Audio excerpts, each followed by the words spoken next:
Welcome to this week's episode of Coffee with the Journalist, brought to you by One Pitch. The guests on our show include some of the most notable journalists from the top US-based publications who cover topics including technology, lifestyle and culture, health, science, consumer products, and business news. We discuss their role, the types of stories they cover, what their inbox looks like, and how they connect with sources. If you're looking for actionable tips to help you better connect with journalists, download our latest ebook, The State of Pitching, Volume 1, which includes insights from our first 50 guests of Season 2 of Coffee with the Journalist. This week, we're joined by Jacob Bell, a senior reporter for BioPharma Dive. In his role, Jacob covers the FDA, Big Pharma, and Drugmakers. He has held positions at Industry Dive, including reporter and associate editor, and has reported for other notable outlets including The Deal, TheStreet, and McClatchy.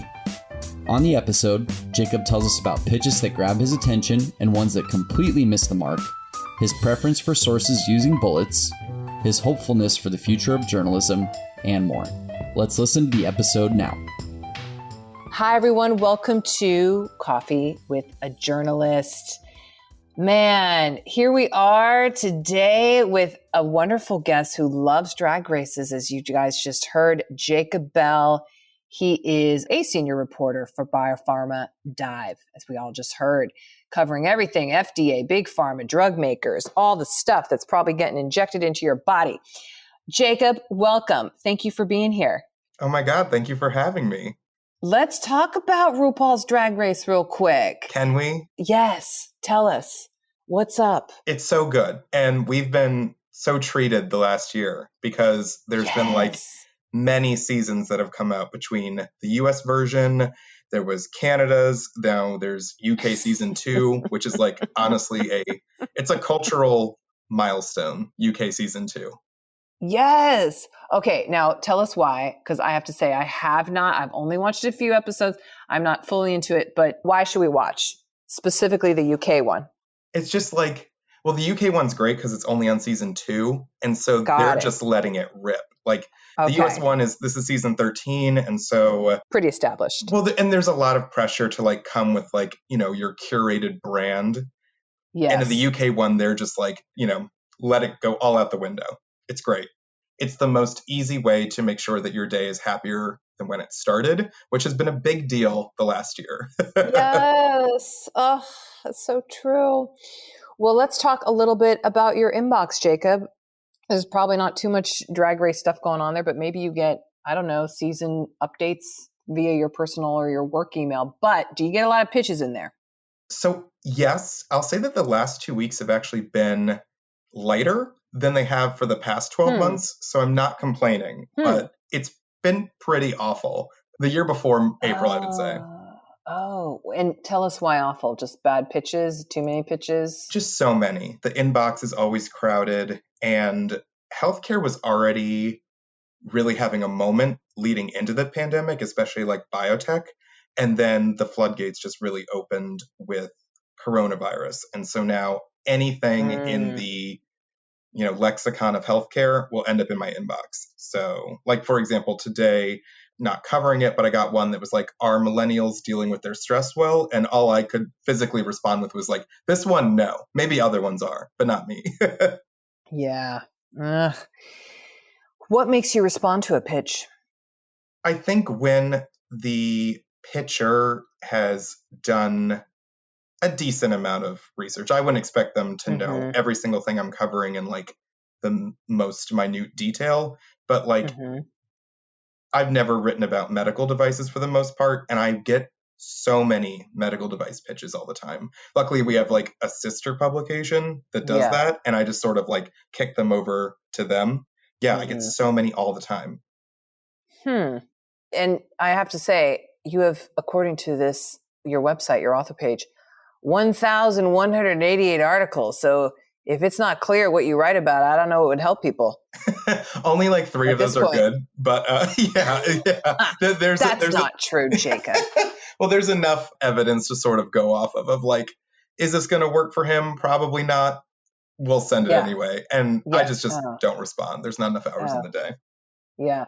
Okay. So now here's another question. with your inbox?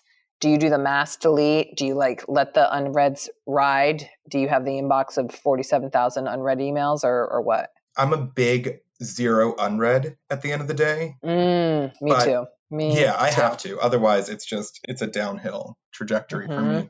But what I will say is that if I have a working relationship with someone, or, it's unlikely that we're going to write about it, but I know the kind of thing that person sends me, I'll open up and read it.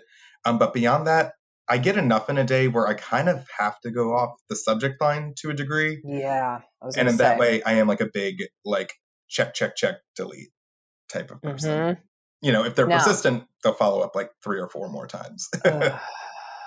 how do you like the follow-ups? No or yes or? I can respect the second one because I understand everyone has their job to do. And, if they didn't hear back from me, maybe it did get lost in the inbox. It's definitely happened before. But after 3 or 4, I'm kind of like, I just don't see it happening.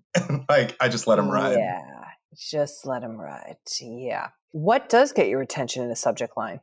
I think, again, like knowing the trends in the space and where your pitch fits in, or, explaining to me why your pitch is different than the other ones. Because I think like most people register that if you're working with like a startup that hits a milestone, there are many other startups who are also hitting that milestone right now. So tell me why yours might be different.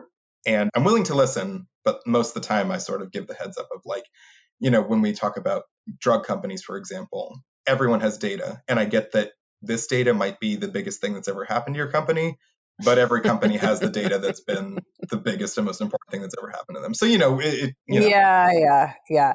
Ooh, okay. So that's an interesting point in the sense of having data, because I feel like you'll hear from journalists, well, you got to have data. You have to have something. You got to be able to like show me something. But you're almost saying, it sounds like that, well, since everyone has it, that's not the distinguishing thing. Right. And the thing about data is like, this isn't just like, we surveyed people and here's the responses. And, that's data that I feel like you can look at and be like, all right, like, are there stories we can pull from this? When we talk about like clinical trial data, it can be like pretty complicated. And so I'm thinking about like, all right, do I have time for this story? How long will it take me to like really analyze what this company is saying they found? So it's a little bit more of like something to chew on for a while. And I don't always have the time to write everyone's, first in human study readout. Yeah. Ooh, this is a complicated arena to cover given that amount of time. I'm like looking at some of your articles on just like, you got to be up to speed with the FDA and what are they saying about an Alzheimer's drug and what about Pfizer and what it's doing on its negative committee vote. I'm looking at one of your things, and what are the 5 FDA approval decisions to watch in the second quarter? It's research intensive. How do you then come up with the stories you're going to do? Sure. I think that there's kind of like the 2 routes that it goes down most days. It's either breaking news happens and you cover it as like spot news. And then sometimes it might be meaty enough or complicated enough where you say, let's do like a second day thing where we break it down. We break one component of it down into even more analysis. The other version of that is like doing medium to long term pieces about something that is in one of the beats that I cover.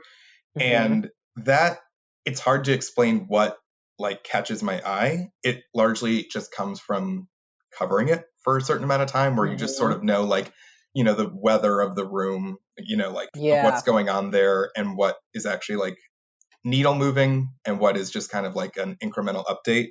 And so it's just kind of like, it's hard to explain. It's just kind of a feeling in the air that, like, I should write about this. I should maybe put that one on the back burner until something more substantial happens. Do you ever, well, I think I know the answer, but I will ask, do you ever write stories from pitches? Much more in that daily spot news realm of things, I would say. There will be often people who will email me and say, hey, we have a startup launching, or we have like, again, clinical data that's coming up, and we'd love to offer you it under embargo and like have a CEO interview to talk about, what this new startup is doing. And in that way, like I do those a decent amount. When it comes to like the more featurey things, it's harder because you have to dive into those pretty deeply. Yeah. And usually whoever's pitching it to you is pitching where a client fits into a trend that might not necessarily be like the most interesting trend right now, or we're not saying anything new by writing about it again to just sort of feature that client, right? So I would say that I definitely will write more stories based off of sort of spot news and pitches who they're able to like put me in touch with for sourcing for those daily ones than for like big features or trends pieces. Let's talk about the sourcing thing for a quick second, because this has come up in other discussions and stuff I have, and I've been emphasizing this, but I'd like your gut check on this. Okay. Sure. In terms of, hey, here's who I have to speak with you about, you, the reporter. Do you like that like bulleted out in the pitch? Like I got this person, this person, this person. How do you like publicists to tell you, hey, I have these people ready? Is there any format you prefer? I would prefer it bulleted out just because you see it quicker. Nice. But that being said, like you always have to be careful with the sources that are being offered up to you, because most times there is some level of like vested interest. It's not like, the PR contact went out, found an expert that has no relation to like the company that they're pitching and is offering that person up, because that's kind of what I would do anyway. So it's usually someone who, has some sort of stake in it all. And then you have to weigh how valuable is what they are saying with, maybe some level of conflict of interest, which doesn't mean they can't be in the story. It just means that like, if you're offering up a doctor who consults with this company, I'm probably also going to have to go find one that doesn't. Exactly. Interesting.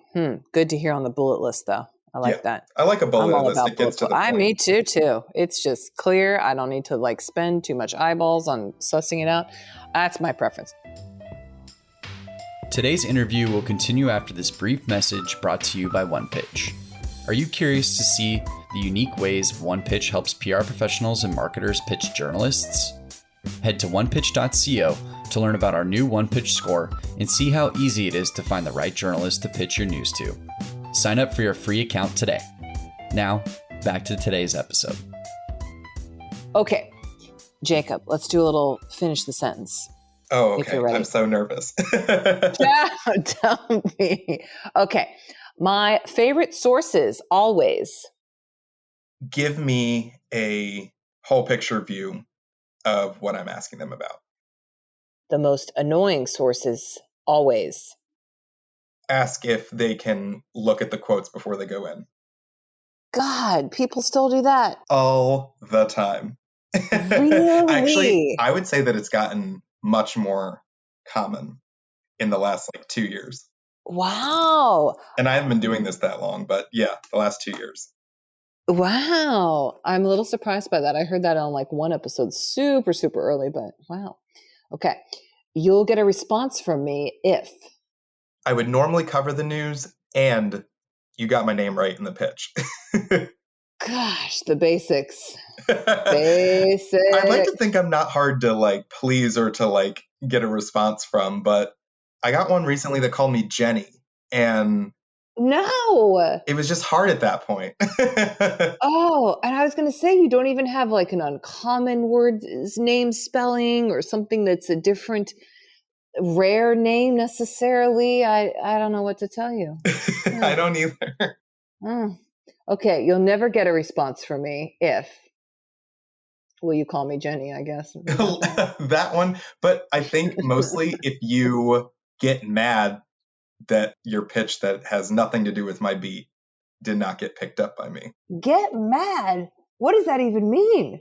Do they write you back and are like, Jacob, you did not respond to me? Exactly. And can be pretty aggressive. It's very much per my last email, but amplify it a little bit. Oh no.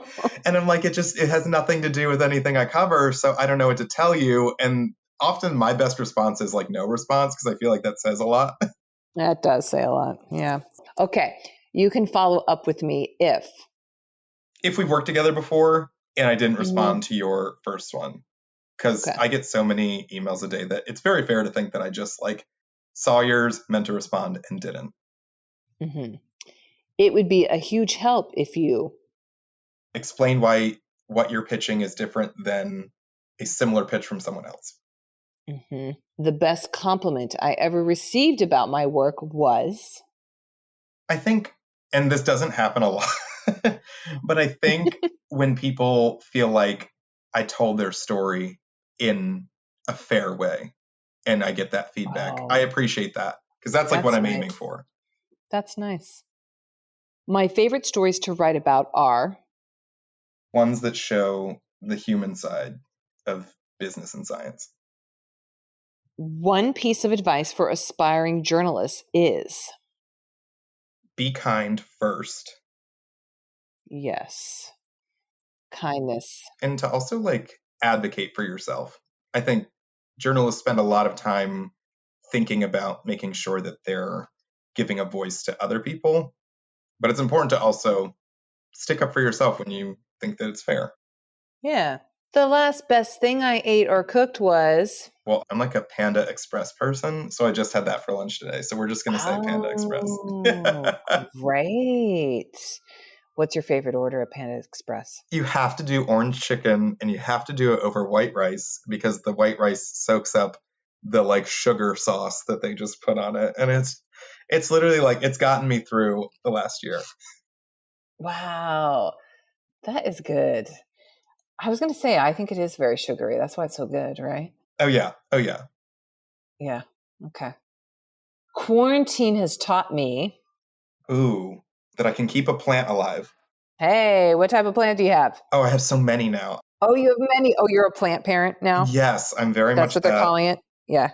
People at work are now a little stressed out because like they'll see just this like now rainforest behind me in calls and I'll be like, it's all right, it's all right. They're like, are you sure you're okay? I'm like, I'm doing about as good as one could be. Yes. My perfect Sunday is. At this point, hanging out with friends in tight spaces, which hopefully isn't too far off. Yeah. In tight spaces, the little things. Yeah, I want someone to talk like really close to me. hmm Right. Or touch your arm. Yes. Are you vaccinated yet? I Or had have my you gotten first one? one. Okay. Yeah, You're getting so there. I'm excited You're for almost like, there. mhm. Good. Okay. Jacob, what are you reading? But we'll also take listening, watching, consuming. Tell us. This is where I get all my book recommendations. Ooh, okay. So here's one thing Okay. is that Okay. for a very long time in my life, I assumed I did not like reading for pleasure because I would get home from like college classes or like, my job right now and be like, Yeah. the last thing I want to do is read more. But in quarantine, I actually found out that I do like reading. So the last book I finished was She Said, which was, the book about the New York Yes. Times reporters uncovering like the I love that. yeah. So that was the last book I finished. And then it's so funny. You had a guest recently mention that The Night Circus was one of their favorite ones. Yeah. Who was that? Okay. It was Heather from Wall Street Journal, I believe. Oh, yes, yes, yes. Mm-hmm. And it was so funny. I was then talking about books with another friend of mine who was like, oh, yeah, my favorite book's about this circus. And I was like, it's not The Night Circus, is it? She was like, that's it. And so now I literally just started it yesterday. Nice. Do you like it so far? It's got a lot of good adjectives. Oh, okay. Yeah, Okay. so it really like sets the scene for you. So I'm into Okay. that because like I don't even have the mental bandwidth to like set scenes anymore. I really need someone to like deliver it to me on a on a platter. Yes. Oh, that one's in I'm looking at my Audible. Yep, it's in my library. Okay, I got to get there. I'm having a crisis of content though. There's too much. And how lovely and wonderful is it that there is too much? But I feel you on the reading for pleasure. It is so good when you get a book that you love, that you get to read leisurely.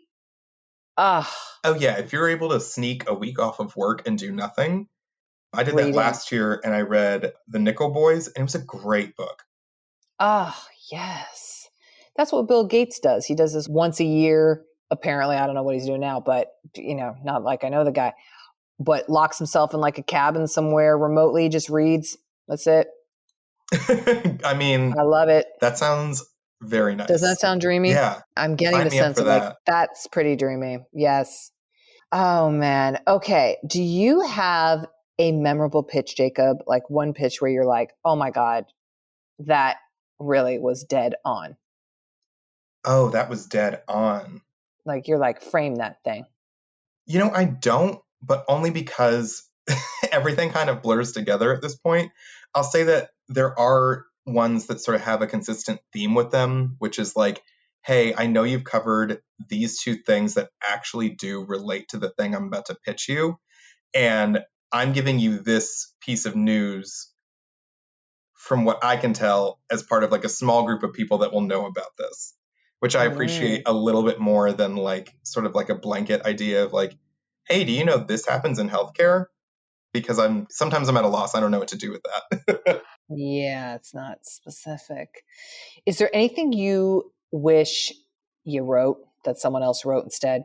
Oh, all the time. Oh, like what? Well, I think so.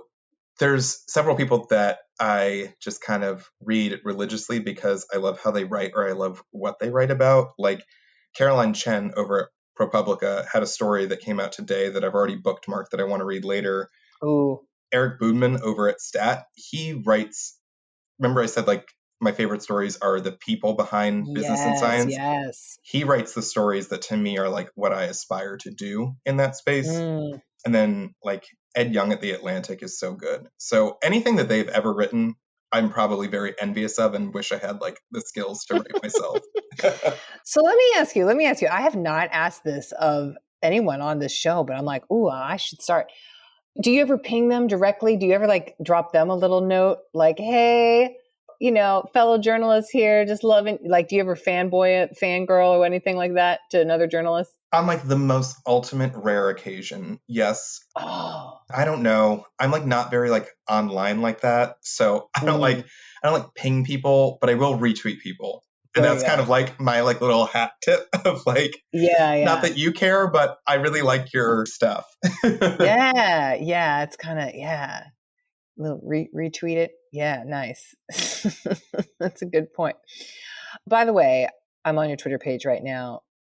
The little photo there is the ET dressed up in the closet with the pink hair thing going on. Oh, yeah. Just tell us about that.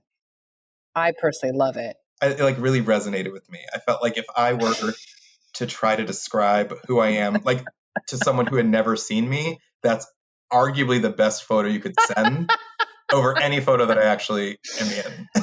Oh, it's very charming. Yeah, they dress up ET to get him out of the house. I mean, that movie's why like I still like Reese's Pieces. It's like a whole thing.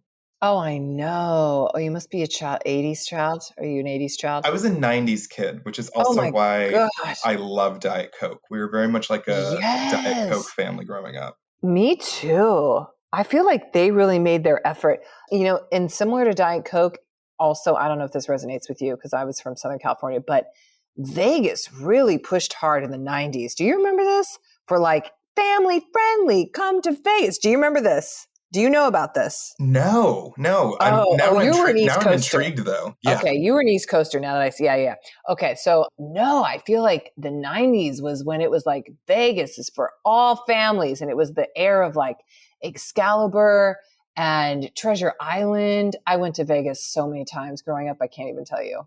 I did that horrendous 6-hour drive from San Diego to Las Vegas in the car. Oh my God. And this was all before the campaign that turned to what happens in Vegas stays in Vegas. Then they went full like adult. I think they hit the OOs and they were like, forget kids. They don't make money for us. Let's hit the adults. Anyway, I thought that you would know that, but. Oh, sorry. Well, so it was just me and my mom growing up. So we were very much like Disney people because we're East Coast. So we did Disney like once a year forever. I'm not like a Disney adult, but it's so funny when you know other kids who were Disney kids. You instantly start talking about like the customer service. We're like adults talking about like 8 years old getting off the plane with a balloon. And we're like, oh, the customer service at Disney's amazing. With the balloon.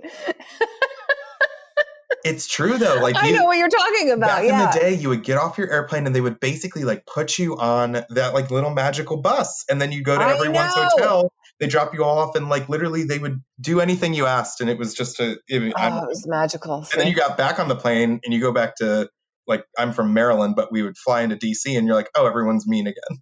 Mm-hmm. Okay. On maybe that note, I don't know. What is the future of journalism look like to you, Jacob? Ooh, I'm hopeful, honestly. Yeah. And Yeah. I would say that I'm really hopeful when not that I just turned 27, so not like I have grandfather sage wisdom or anything like that, but Yes. I look at like a lot of the younger people getting into it right now, and I feel like they're Mm-hmm. getting into it for such the right reasons, and they're like very Mm. interested in, you know, giving voices to people and holding powerful people accountable, and that makes Mm-hmm. me happy and hopeful. Yeah. But you know, it's also a scary time to be a journalist, so Yeah. I'm trying to focus on the positive. Mm-hmm. Now, what's interesting with your background here briefly, you got it in journalism and biology. Did you have, not that we need to get into this whole thing, but did you have that idea of like, okay, yeah, I'm going to be a journalist that writes about biotech or biology? Was that always the plan? Kind of. Okay. So when I went into college, I didn't know what I wanted to do, so I Mm-hmm. just decided to major in the two things that were my favorite high school classes, which were Oh, there you journalism go. and AP Okay. Bio. And I was like, I'll go with both of them until I obviously like one more, and then I'll Yeah. route that way. Obviously, journalism won, but like Mm-hmm. my big thing, like literally in college, I was like, I want to graduate. I want to go work for Nat Geo. I want them to like send me to the middle of, you know, a country to talk about how climate change is impacting farming communities there. That's what I Yeah. wanted. Didn't obviously that's Mm-hmm. not like what you get Not handed yet, at Jacob. Yeah. 22, but I kind of just like fell into writing about the business of drug companies and biotech through a convoluted path of like internships and people that I know. And then when the parent company to BioPharma Dive, when Industry Dive, I saw that they had like an opening. A friend of mine had already Mm-hmm. worked here, and she was like, you should apply. It's like built for someone with your background. And it's Mm. been 5 years. So Hey. didn't plan on it, but I'm not unhappy to be writing about it. It's a very Yeah. like cool, challenging area to cover. Oh, I would say, and always evolving. Okay, well, Jacob, we have come to the Mad Libs part, which I know you listened about from some other episode. So hopefully you've forgotten all the words that we asked you to fill in. I literally could not think of a single word right now. So perfect moment to do it. Perfect. Perfect. Okay, so I'll give you the word and then I'm going to write it out and then we'll read back our little paragraph, see if it makes any sense. Sometimes it's very truthful. We will see. Okay, first, what's an emotion? Ooh, optimism? Is that an emotion? Yeah, optimistic. Yeah, there we go. There you go. Okay, an adjective. Cerulean. So what?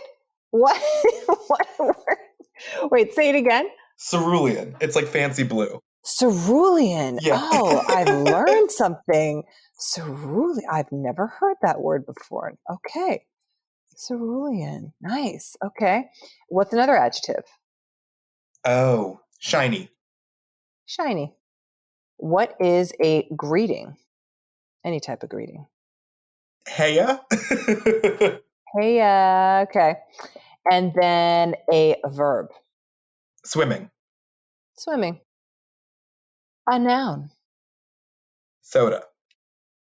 An adjective. Bubbly. Bubbly. A cringeworthy PR term. Ooh. I'm going to go with ASAP. Oh, gosh. ASAP. And then a part of a pitch. Dear Jetty.